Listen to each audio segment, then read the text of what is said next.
Hello and welcome to SLCS Speaks, where we highlight the great students, staff, and events happening around South Lyon Community Schools. My name is Brian Toth. I'm one of our assistant superintendents, joined today by Superintendent Steve Archibald and South Lyon East student Noah Smith. Noah, thank you for being here today. Pleasure to be here as well. Outstanding. How are things going at South Lyon East? This is kind of your second year here, sophomore, but you're taking a lot of different courses and could be a junior in some capacity, but how are things going? It's going great, you know. Studying's going good.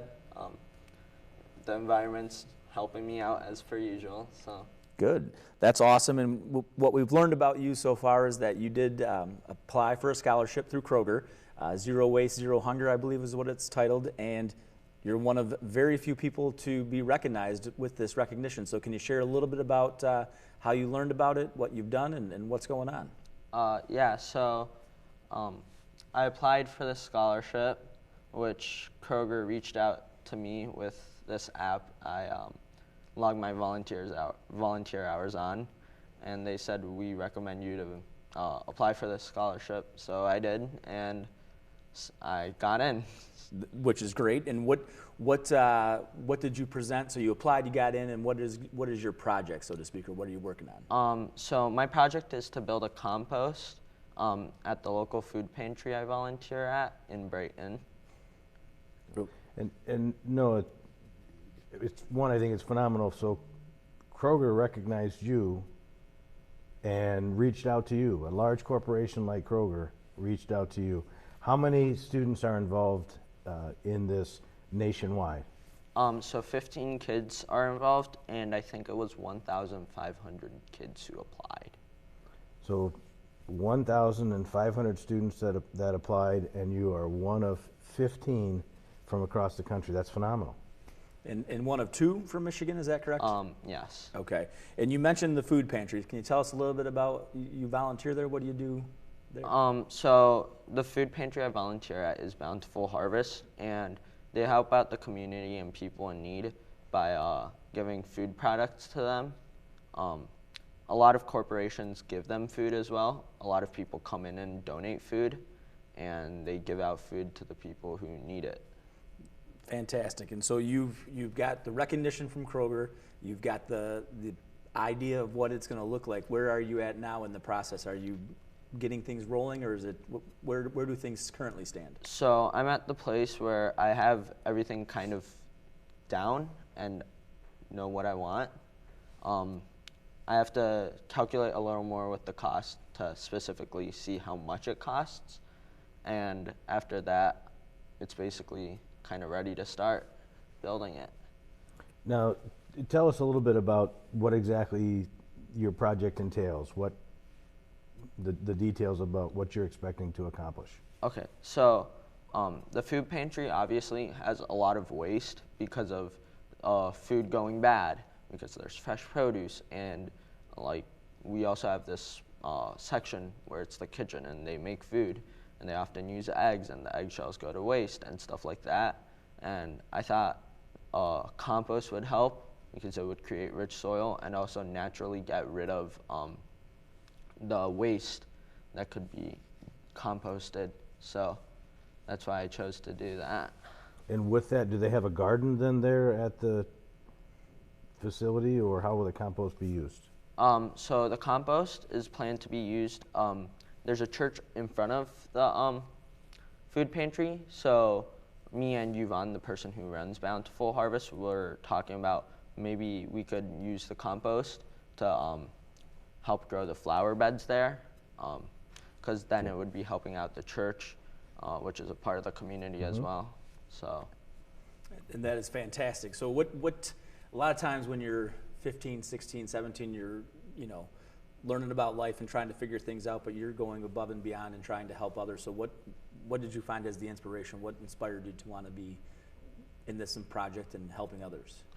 So I'll start off with explaining why I started volunteering. I started volunteering because I wanted to help people, and people helped me through hard times. To begin with, I started volunteering in 7th grade with an ESL program, and I started to volunteer there because I really thought teaching English was a key part in helping our community, and it was also something that was majorly important with what I want to do in the future, which is become a diplomat and study international relations and political science. So that's where I kind of got my footstep. But then, COVID obviously hit, and we also got help from the school with food and stuff, and that really like opened my eyes to how people are struggling everywhere with food and stuff.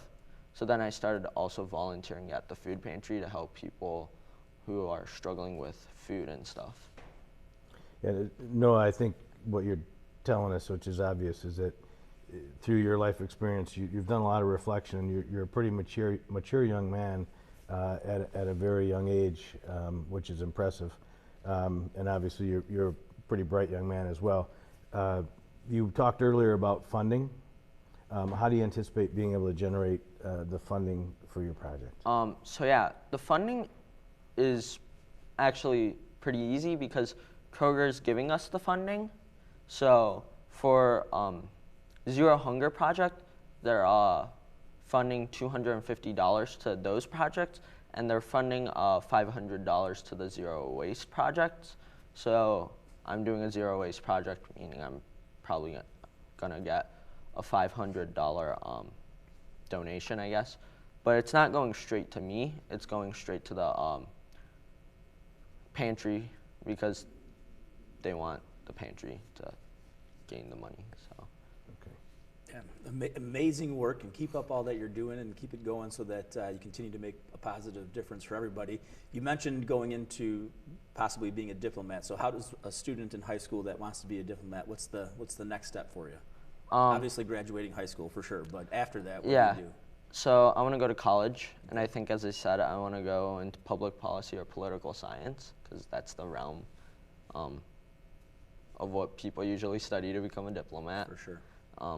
I also want to go to grad school and then eventually, hopefully, become a diplomat. So. Fantastic. And is there a university out there that specializes in pushing students towards being a diplomat? I wouldn't say there's schools specifically, but there's a few schools I'm looking at. Like, obviously, I'm looking at Duke, where my sister goes. I'm looking at Wake Forest. I'm looking at UMich, MSU. A lot of schools. Gotcha. Very good. Any other questions, Mr. Archibald? Just make sure, one, again, this is a phenomenal endeavor, and I applaud you for that. If there is anything at all that we can do from the district's perspective to help you be successful in this, please don't hesitate to reach out to Mr. Toth or me, and again, any way that we can support you, you can count on. Okay, thank you. All right, keep up the great work, and don't forget, we make you leave with one fun fact about yourself. So what's one fun fact about Noah? I like to study languages, so I'm fluent in 2 languages, and I study Chinese. I'm fluent in Japanese and English. So. Amazing. Well, keep up the great work, Noah. Very proud of you, and it was a pleasure having you, and we will see you next time on SLCS Speaks.